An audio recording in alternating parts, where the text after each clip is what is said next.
Halo, selamat bergabung lagi dalam Ngobrolin HI, tempat yang asik untuk nongkrong dan diskusi isu-isu hubungan internasional yang sedang heboh pada waktunya. Dan hari ini kita sangat spesial banget karena kita kedatangan tamu yang sangat istimewa yang terbang jauh gitu untuk sampai ke Cimbeluit ini, Bapak Dubes Arif Basalama. Halo, Selamat datang Pak Dubes. terima Terima kasih sudah kasih. bergabung dengan Ngobrolin HI di Cimbeluit. Terima kasih. Ya, ya. Teman-teman ngobrolin HI gitu, Pak Dubes ini setahun yang lalu kira-kira bulan Agustus ya Pak Dubes ya, Betul. ditugaskan menjadi duta besar Republik Indonesia untuk Ukraina, Georgia, dan Armenia. Gitu. Gimana ceritanya Pak? Banyak banget negaranya gitu. Tapi kita lihat dulu Pak, ini foto yang saya kira seru banget nih gitu ya. Ini pada tanggal 17 Agustus Pak, ya betul ya gitu ya.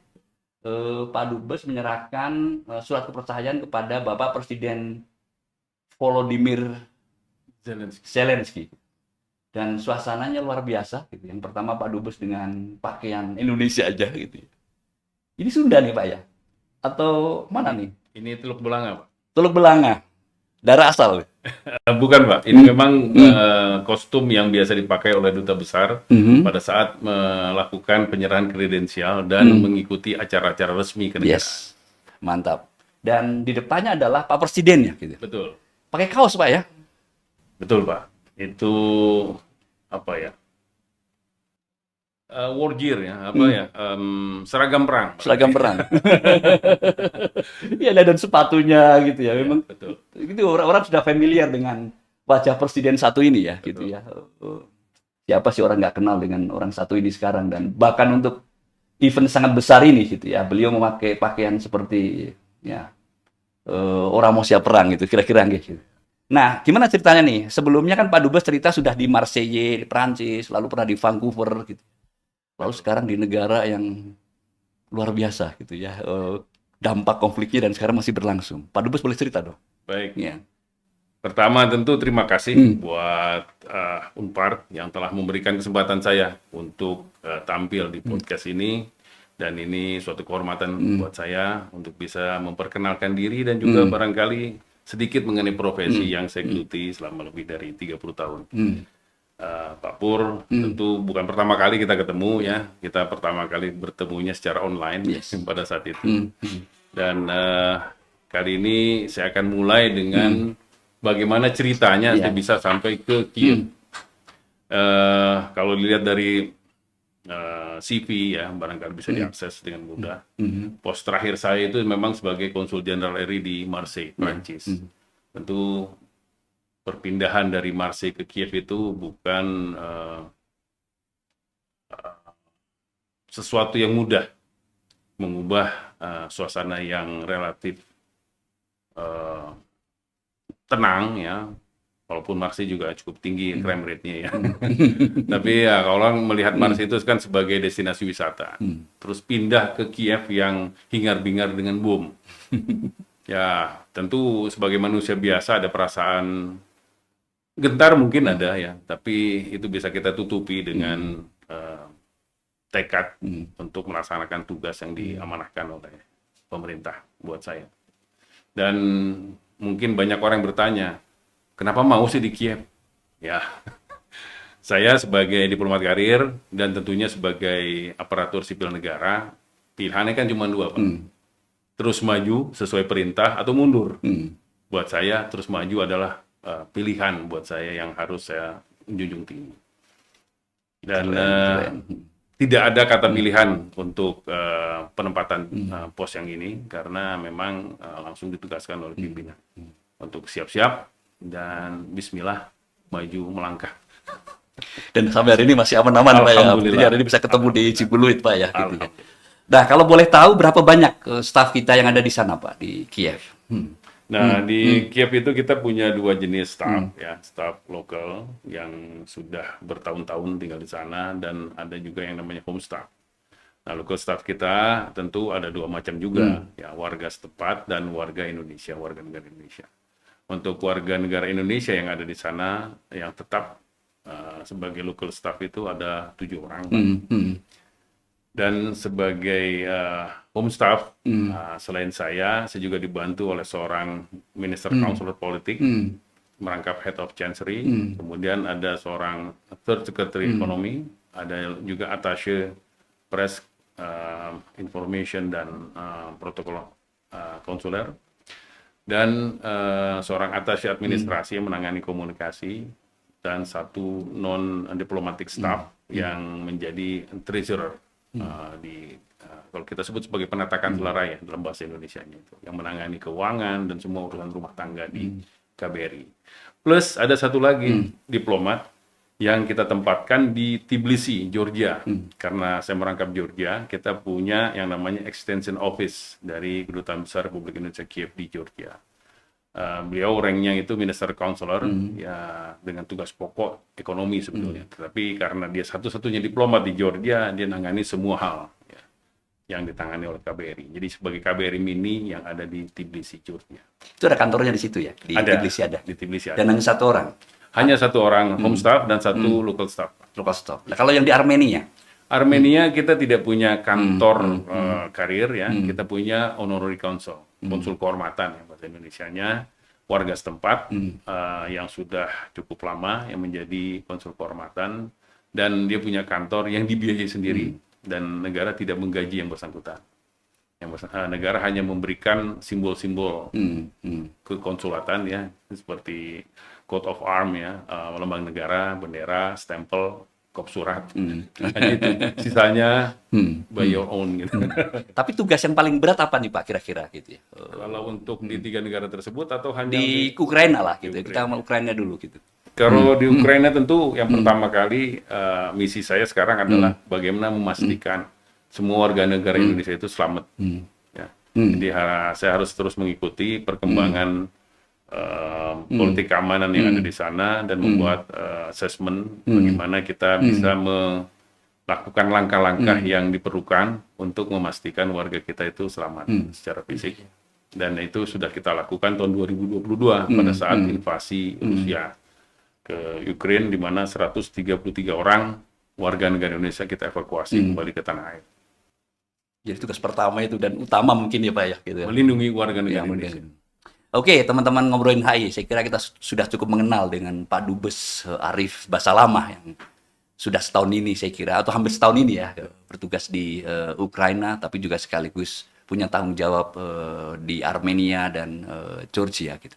Sebentar lagi kita akan ngobrol-ngobrol tentang seperti apa sih situasi di Ukraina pada hari ini gitu. Oke, teman-teman ngobrolin HI, tadi kita sudah kenalan dengan Pak Dubes Arief Basalamah, Dubes Indonesia untuk Ukraina, Armenia, dan Georgia. Tadi cerita bahwa salah satu tugas utama yang berat adalah pelindungan WNI yang ada di sana. Gitu. Ya, tentu saja tidak mudah ya Pak. Ya. Nah sekarang selain itu apa lagi nih Pak ceritanya nih? Gitu. Tugas-tugas Pak Dubes di 3 negara tersebut. Secara umum, kantor perwakilan RI dimanapun dalam format kedutaan besar selalu menyentuh setidaknya 3 hal pokok. Ya, kalau kita buat clustering, pertama adalah bidang politik tentunya, yang kedua bidang ekonomi dan sosial budaya, dan yang ketiga adalah bidang konsuler dan protokol. Untuk bidang politik, keberadaan suatu perwakilan di suatu negara itu menunjukkan bagaimana kedekatan hubungan antara kedua negara tersebut, dan juga sebagai suatu bentuk nyata dari sikap politik negara tersebut, negara pengirim terhadap negara tempatan. Nah, dalam hal Ukraina, posisi Indonesia tidak pernah berubah, bahwa Indonesia mengakui integritas wilayah suatu negara yang diakui berdasarkan hukum internasional. Dan tentu sebagai perwakilan, klaster kedua di bidang ekonomi dan sosial budaya, kita selalu mengupayakan peningkatan hubungan kedua negara di bidang tersebut, yang kita lakukan dalam kapasitas kita sebagai perwakilan, tentu dengan mendorong para pelaku bidang ekonomi dan sosial budaya untuk saling kontak, saling meningkatkan usaha mereka, dan juga fasilitasi. Itu yang sangat penting saya pikir dalam satu perwakilan. Dan yang ketiga tadi saya sudah sentuh di awal, masalah konsuler, di mana kehadiran negara di seluruh dunia dalam bentuk perwakilan diplomatik maupun konsuler adalah memberikan perlindungan kepada warga negara Indonesia, memastikan hak-hak mereka didapatkan dan juga memastikan bahwa semua warga negara Indonesia itu mendapatkan semua dokumentasi mulai dari paspor, ya, surat menyurat dan lain-lain yang diperlukan sebagai seorang warga negara. Oke, saya kira ini sangat membantu banget teman-teman ngobrolin HI ya untuk tahu kalau mereka mau berkarir di dunia diplomasi, menjadi diplomat gitu ya, kira-kira tugas utamanya gitu ya. Dari perlindungan warga negara, tapi juga terkait dengan bagaimana mengamankan kepentingan ekonomi Indonesia juga gitu melalui hubungan bilateral dengan negara-negara sahabat. Nah, nanti kita dalami lagi Pak ya terkait dengan gimana sih upaya Pak Dubes selama ini ya untuk memastikan kepentingan nasional Indonesia gitu. Tapi sebelum itu mari kita lihat Pak ke ceritanya ke Kiev sampai darah-darah yang merah-merah ini yang kita lihat Pak ya gitu. Jadi Pak Dubes di HI, teman-teman HI itu melihat bahwa situasi politik global saat ini seperti turbulensi gitu ya. Pesawat yang goncangannya luar biasa gitu ya. Dan kadang-kadang kita tidak tahu sampai kapan turbulensi ini akan berakhir gitu. Kita tahu sekarang situasi yang berat pertama sebetulnya di Ukraina gitu ya, ketika sejak Rusia menginvasi Ukraina gitu. Lalu kemudian setahun kemudian nggak lama gitu ya Israel masuk ke Gaza gitu dan sampai hari ini gila-gilaan luar biasanya gitu ya. Pak Dubes, kalau kita lihat berapa jauh kira-kira dari Kiev ke wilayah-wilayah merah ini yang sekarang diduduki Rusia? Ya. Baik. Jadi kalau kita lihat dari peta ini, kelihatan yang pertama kali wilayah yang diduduki adalah Crimea, yang ada di selatan. Itu merupakan semenanjung yang terletak di antara dua laut ya, Laut Hitam dan Laut Azov. Dan ini memiliki arti geostrategis buat negara yang menguasai titik tersebut. Dan bukan pertama kali pengalihan bukan kepemilikan, yang menduduki, kekuatan menduduki itu beralih tangan sudah beberapa kali dalam beberapa abad ya. Dan jarak dari Kiev ke selatan tersebut, kalau kita lihat kita garis lurus mungkin sekitar 600 kiloan ya. Kalau kita lihat ke timur, di mana juga merupakan front line di sana, mungkin difokus di yang warna kuning itu, yang Luhansk dan Donetsk. Itu yang wilayah yang sudah dikuasai oleh Rusia melalui proksinya, yang menamakan diri sebagai Republik Rakyat Luhansk dan Republik Rakyat Donetsk.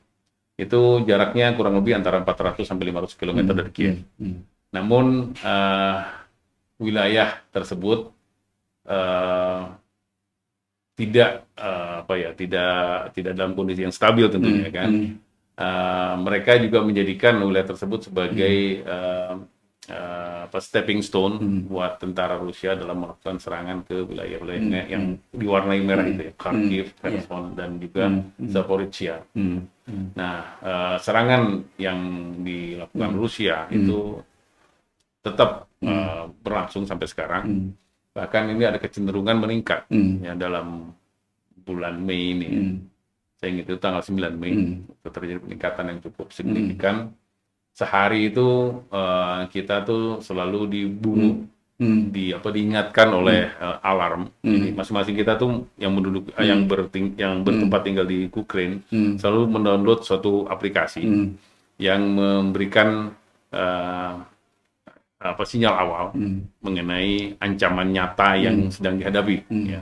Jadi kalau misalnya ada MiG-31 yang berangkat dari Rusia ya, di belakang Luhansk dan Donetsk itu seluruh wilayah Ukraina akan berubah menjadi merah.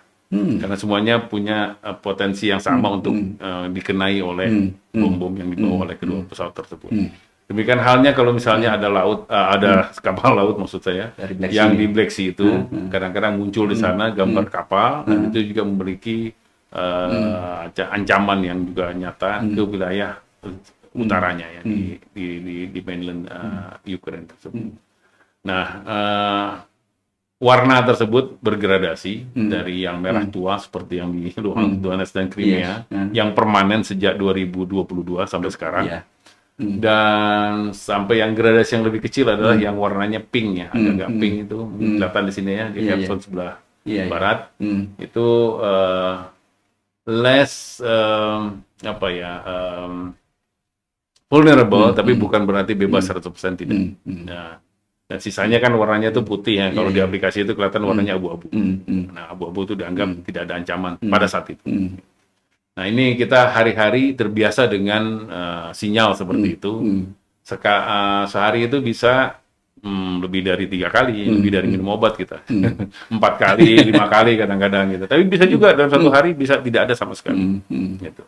Dan mengenai waktunya, banyak orang bertanya itu apakah hanya siang hari saja atau malam hari saja? Tidak. Itu tergantung dari yang nyerang.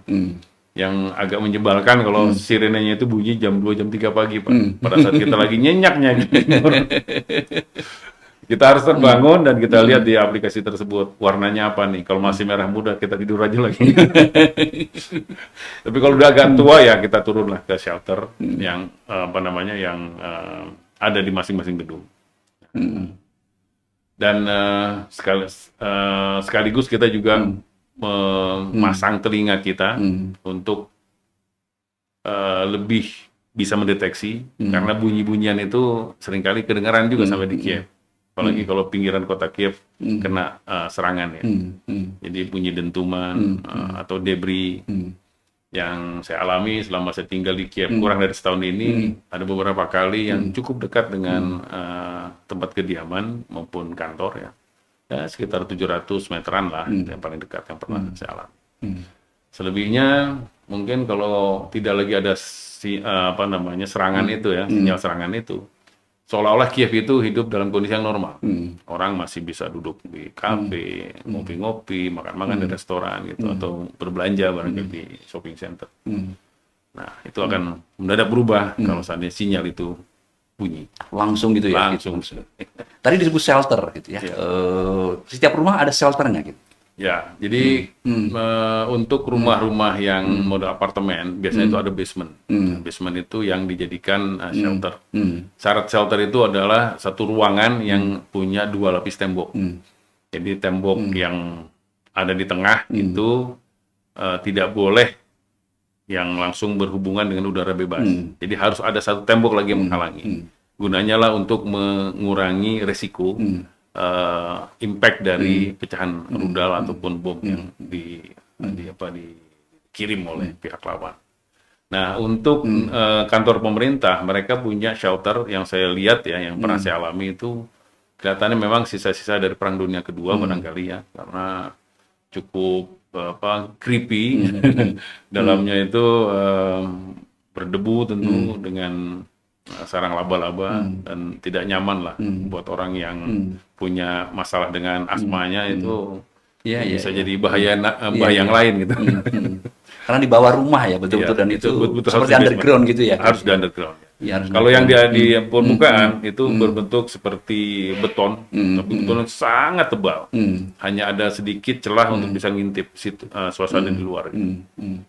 Ya, itu yang juga tidak nyaman saya pikir. Tapi beton itu umumnya lebih baru dipasang belakangan.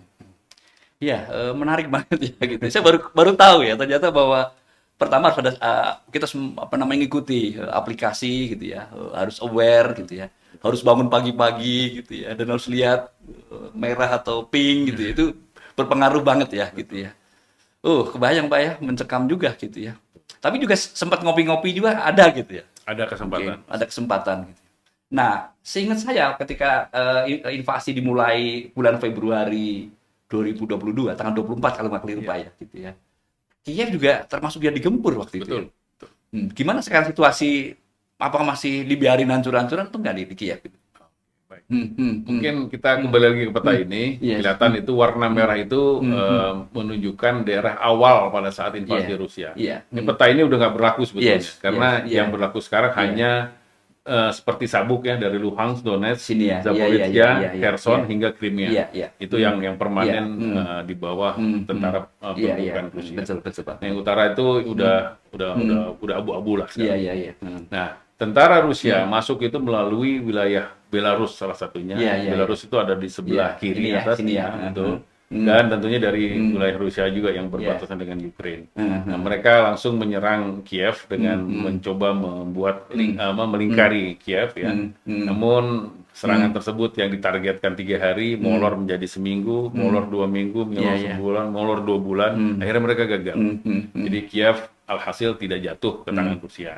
Hanya mereka kemudian mundur ke daerah timur, di mana memang daerah timur itu banyak tentara pemberontak dulunya ya, yang didukung oleh Rusia. Dan mereka sampai sekarang masih saling menyerang ya, dalam beberapa front yang front tersebut juga berbentuk parit.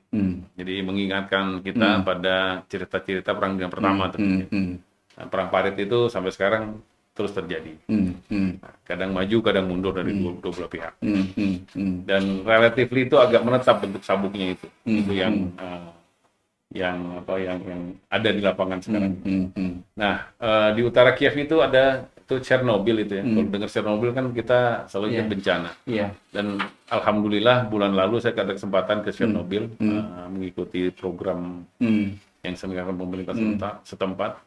Dan kita bisa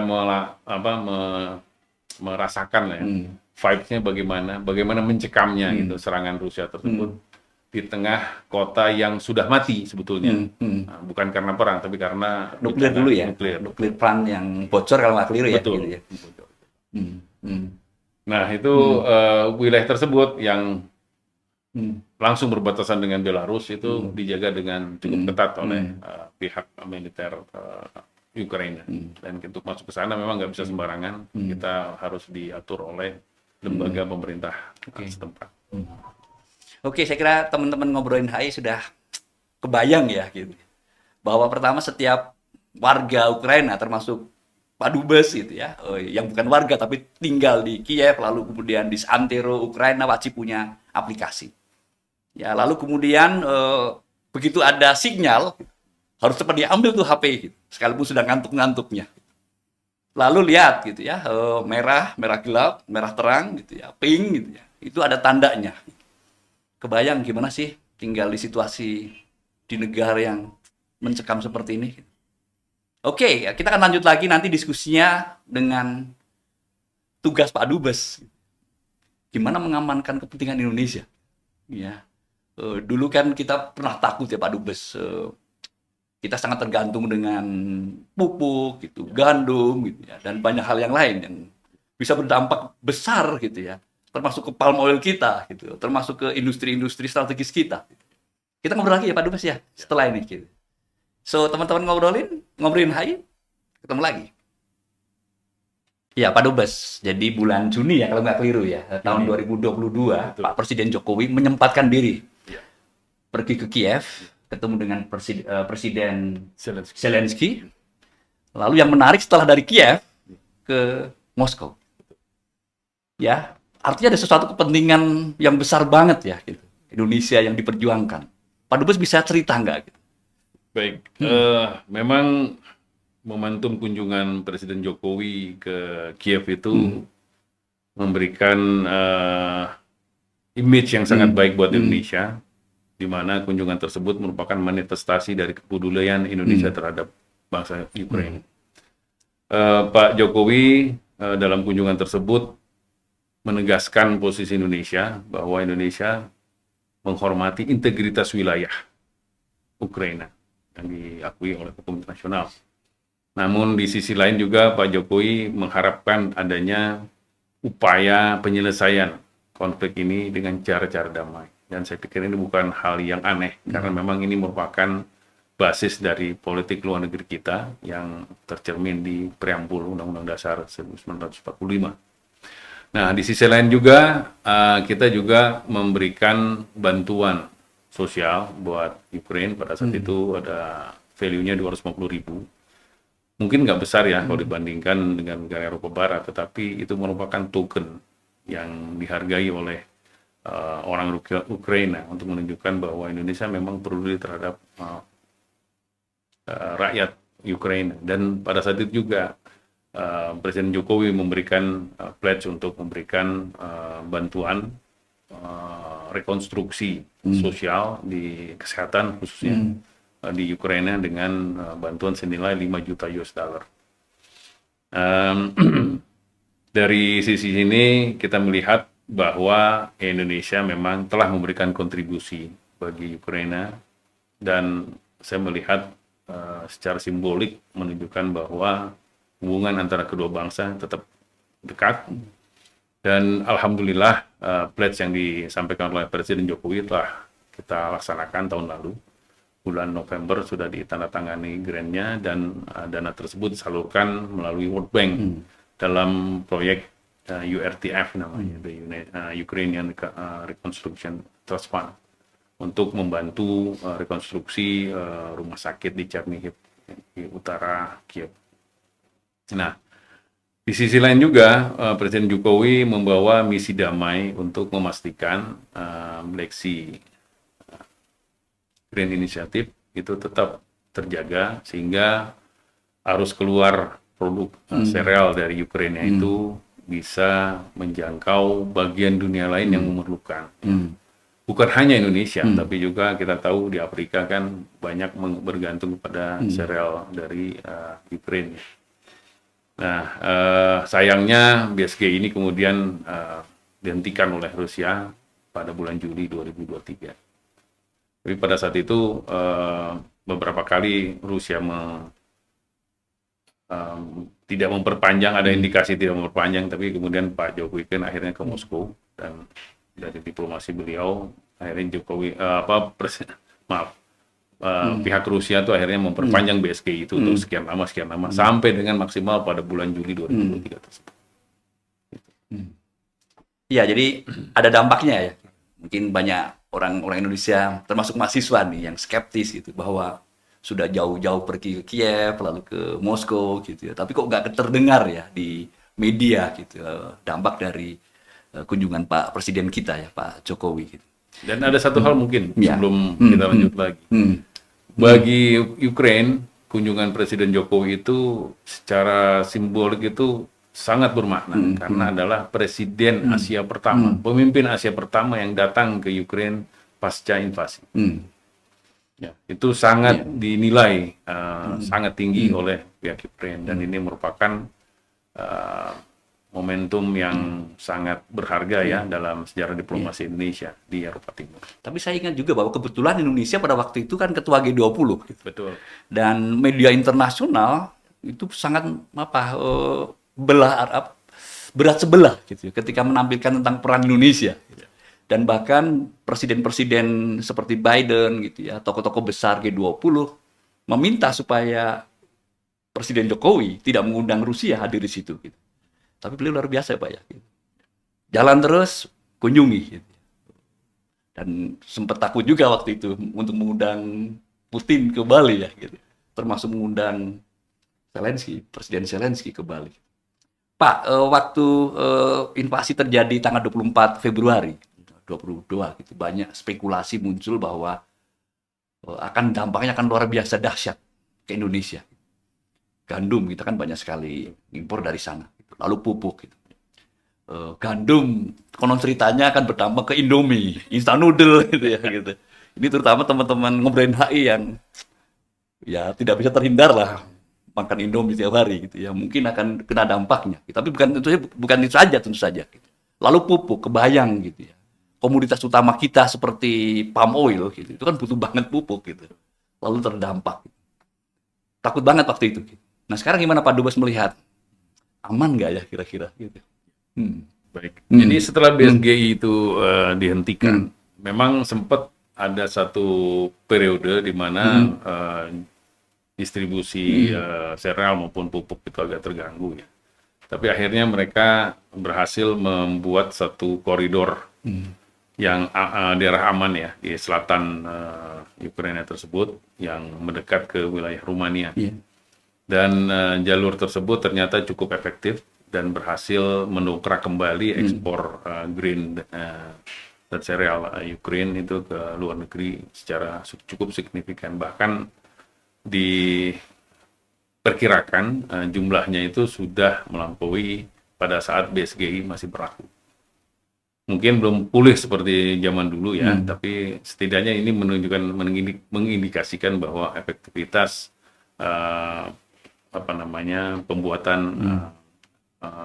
jalur sempit ya, koridor sempit itu yang cukup terlindungi oleh kekuatan militer dari pihak sekutu tentunya, yang menjamin kapal-kapal dagang itu bisa keluar masuk ke Ukraina.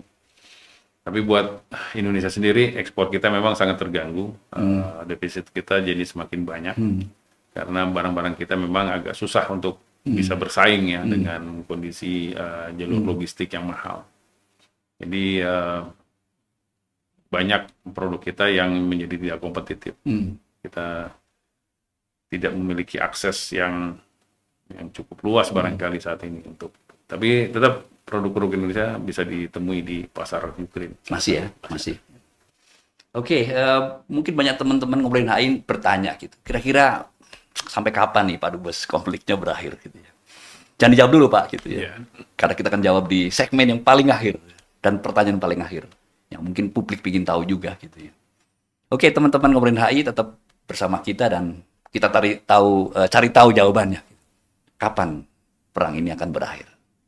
Oke, Pak Dubes, sekarang kita lihat prospek resolusi konflik nih. Dan banyak orang melihat ada beberapa skenario gitu, konflik Rusia dan Ukraina akan berakhir. Yang pertama, ganti pemimpin. Dan tampaknya kita pesimis. Putin tetap di kekuasaan. Lalu kemudian pemilu yang terakhir Pak ya, gitu ya. Lalu kemudian yang kedua, Zelensky gitu ya. Tampaknya tidak akan menyelenggarakan pemilu di dalam waktu dekat. Harusnya tahun ini Pak ya, betul ya, gitu ya. 2019 lalu 2024 gitu. Lalu negara-negara yang mendukung gitu ya, baik Rusia maupun Ukraina.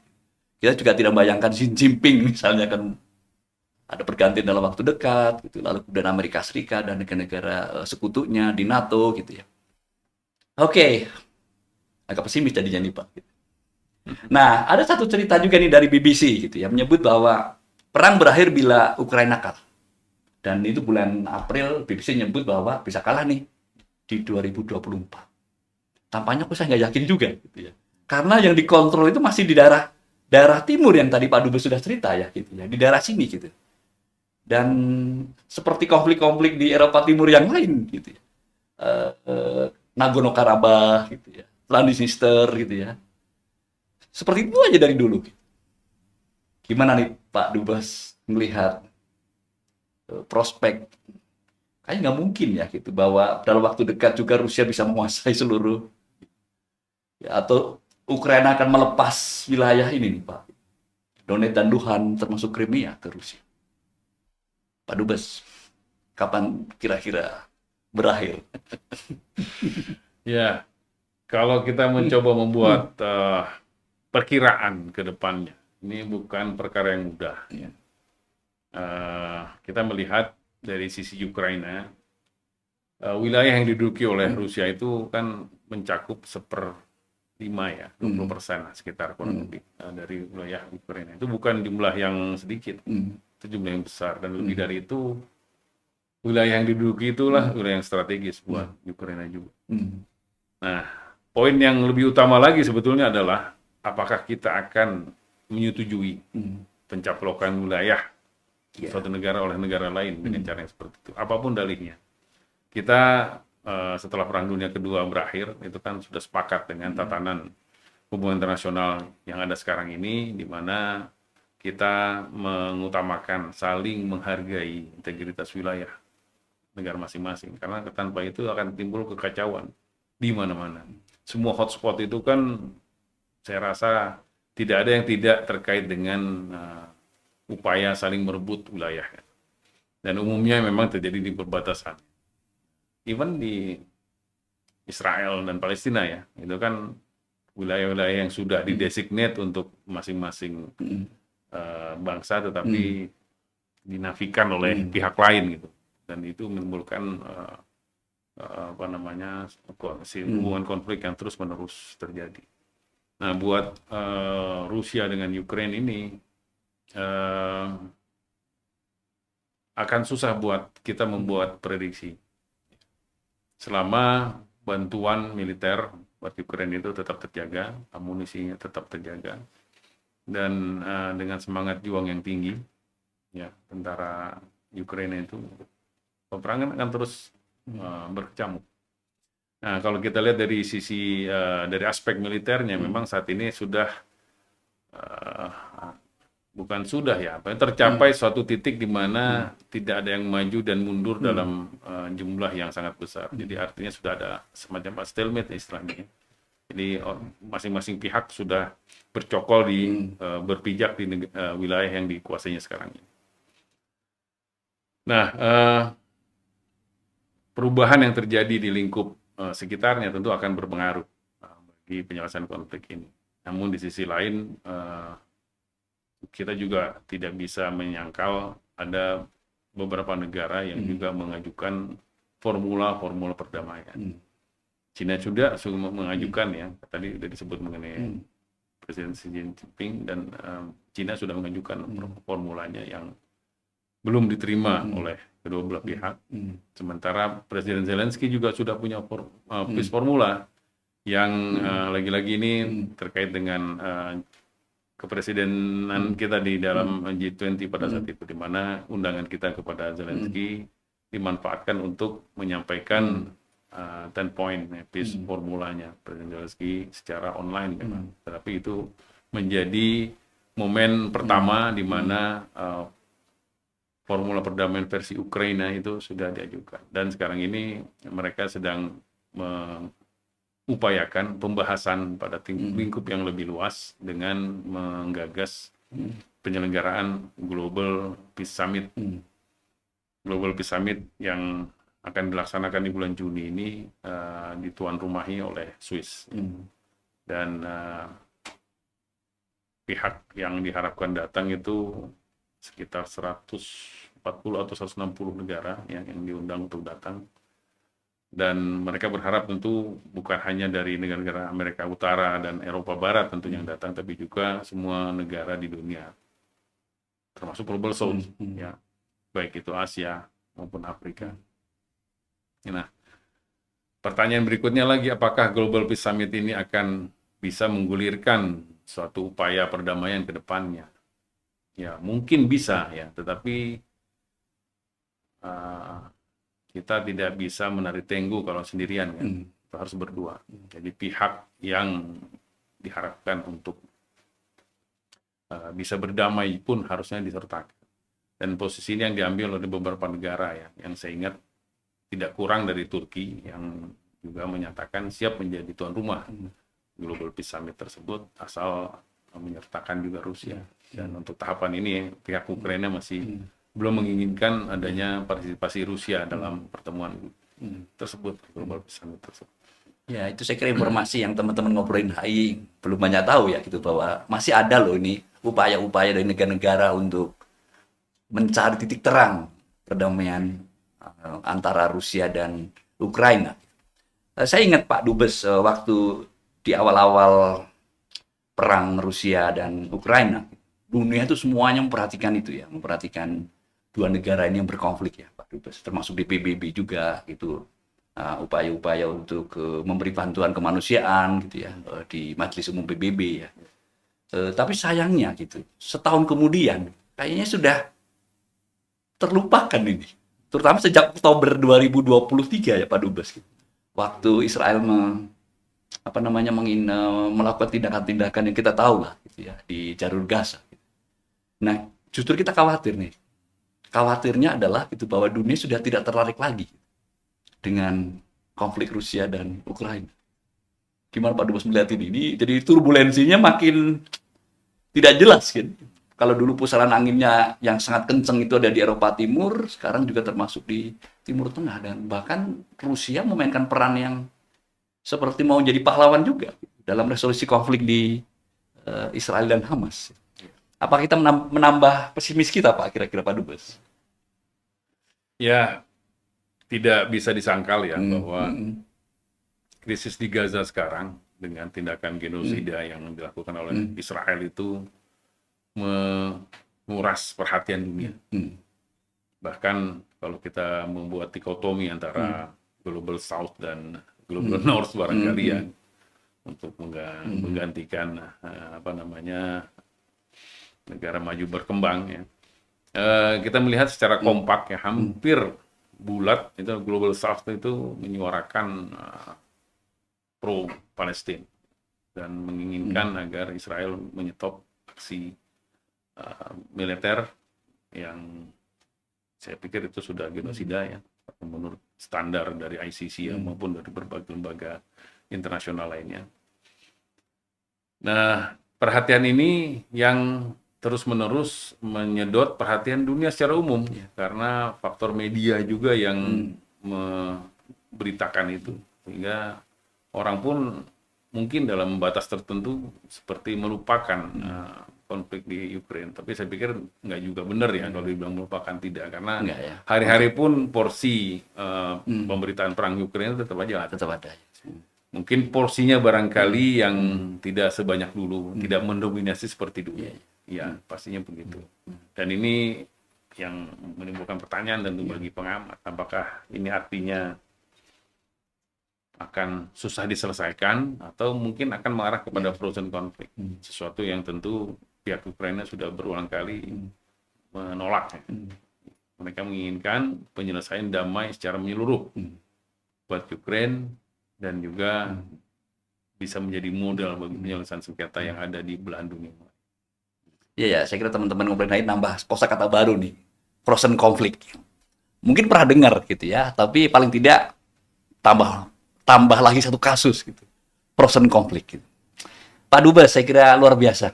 Ya, terima kasih berbagi bersama kita di teman-teman bersama dengan teman-teman ngobrolin HI gitu ya. Dan moga-moga semuanya baik-baik aja gitu, terutama dengan Pak Dubes.